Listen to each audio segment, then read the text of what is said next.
Unit 4 laser last unit है इस paper की।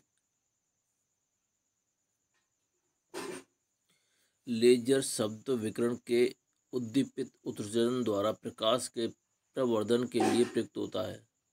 यह एक ऐसी युक्ति है जिसके द्वारा तीव्र एकवर्णीय समांतरित तथा उच्च कला संबद्ध प्रकाश उत्पन्न होता है।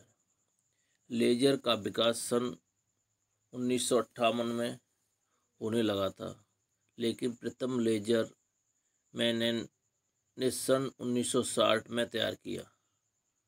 टाउनर और बॉसोप तथा प्रकोरोव को 1964 में लेजर की खोज के लिए नोबेल पुरस्कार प्रदान किया गया। आजकल लेजर विज्ञान, शोध, तकनीकी, औद्योगिक क्षेत्र में, मेडिकल, संचार आदि में विस्तृत रूप से प्रयोग किए जाते हैं, यानी इनका प्रयोग सब जगह किया जाता है। स्पेक्ट्री रेखा की शुद्धता। लेजर प्रकाश के कुछ विशेष अभिलक्षणिक गुण होते हैं जो इसे दूसरे प्रकाश स्रोतों से भिन्न करते हैं। किसी भी प्रकाश स्रोत की तुलना में इसकी सबसे महत्वपूर्ण विशेषता इसकी विलक्षण एक वर्गीयता है, अर्थात एक एकल तरंगदैर्घ्य है। प्रायोगिक रूप से लेजर सहित कोई भी प्रकाश स्रोत पूर्ण एकवर्णीय प्रकाश उत्पन्न करने में सक्षम नहीं है। आदर्श एकवर्णी प्रकाश के लिए कोई भी केवल बेहतर सन्निकटन का बन सकता है। प्रयोगों द्वारा यह परीक्षित किया गया है कि स्पेक्ट्रमी रेखाओं की एक निश्चित शुद्धता होती है तथा इसकी व्याख्या क्वांटम सिद्धांत द्वारा की जाती है। यह क्यू का यानी इसको क्यू द्वारा व्यक्त किया जाता है तथा निम्न प्रकार व्यक्त की जाती है: Q Rao lambda upon delta lambda, जहाँ लैम्डा स्पेक्ट्रम की केंद्रीय तरंगदैर्घ्य है।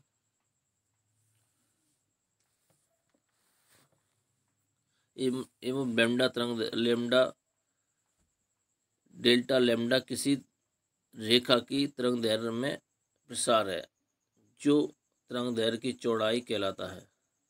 प्रत्येक स्पेक्ट्रल रेखा की एक निश्चित चौड़ाई होती है, जिसका अर्थ है कि इसकी निश्चित शुद्धता होती है। अर्थात कह सकते हैं कि यह किसी भी संकीर्ण अंतराल डेल्टा में तरंगदैर्घ्य के स्तर वितरण के स्रोत संगत होता है। इस प्रकार स्पेक्ट्रम रेखा की शुद्धता प्रकाश की एक वर्गीयता की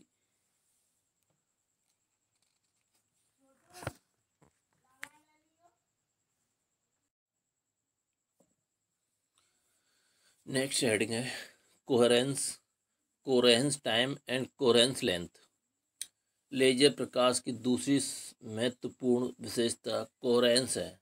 यदि कोई तरंग अनंत समय अथवा अनंत आकाश के लिए शुद्ध ज्या यानी साइन तरंग प्रतीत होती है तो इसे पूर्ण कोहेरेंस तरंग कहते हैं।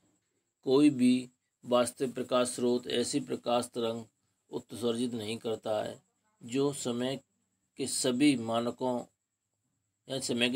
के लिए ये वास्तविक प्रकाश स्रोत करता है, जो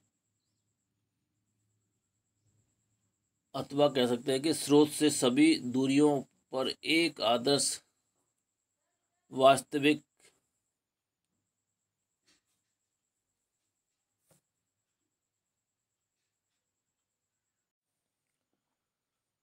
coherence time and coherence length. अगली हेडिंग है लेजर प्रकाश की दूसरी महत्वपूर्ण विशेषता कोहेरेंस है। यदि कोई तरंग अनंत समय अथवा अनंत प्रकाश के लिए शुद्ध ज्या यानी साइन तरंग प्रतीत होती है तो इसे पूर्ण कोहेरेंस तरंग कहते हैं। कोई भी वास्तविक प्रकाश स्रोत ऐसी प्रकाश तरंग उत्सर्जित नहीं करता है जो समय के सभी मानों के लिए अथवा स्रोत से सभी दूरियों पर एक आदर्श जवाबक्रिय क्षेत्र उत्पन्न करती है।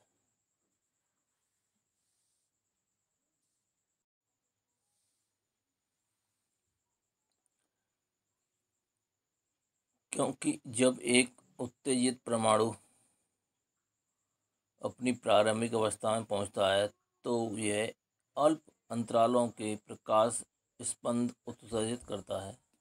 उदाहरण के लिए सोडियम परमाणु के 10⁻⁻10 सेकंड कोटि का अतः क्षेत्र केवल समय अंतराल 10⁻⁻10 सेकंड कोटि के लिए जैवक्रिय रहता है। इसके पश्चात कला परिवर्तन चित्र में दर्शाया गया है।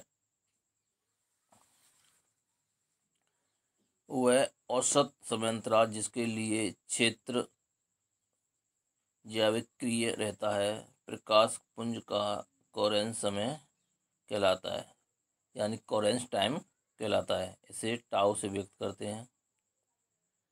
प्रकाश पुंज द्वारा टाउ समय में तय की गई दूरी कोरेंस लेंथ कहलाती है और इसे एल से व्यक्त करते हैं या प्रदर्शित करते हैं। कोरेंस समय और लंबाई में जो संबंध है वो L=c टाउ, यहाँ c प्रकाश का वेग है और L लंबाई है। एक कोरेंस तरंग में किसी दिए हुए समय पर एवं एक निश्चित समय बाद अथवा किसी दिए गए बिंदु पर तथा एक निश्चित दूरी के मध्य एक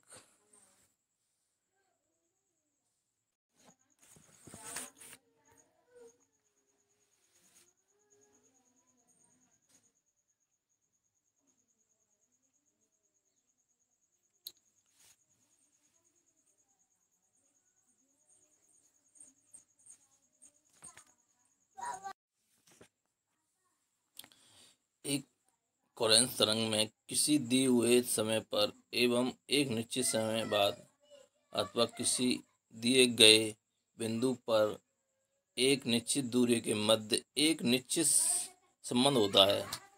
कोई भी वास्तविक प्रकाश स्रोत पूर्ण कोरेंस तरंग उत्सर्जित नहीं करता। प्रयोगात्मक और एक्सपेरिमेंटल रूप से इसका प्रकाश स्रोत केवल सीमित समय अंतराल अथवा आकाश में एक निश्चित दूरी पर पूर्ण ज्या यानी साइन तरंग उत्पन्न करता है। अतः प्रकाश स्रोत आंशिक क्या कोरेंस है।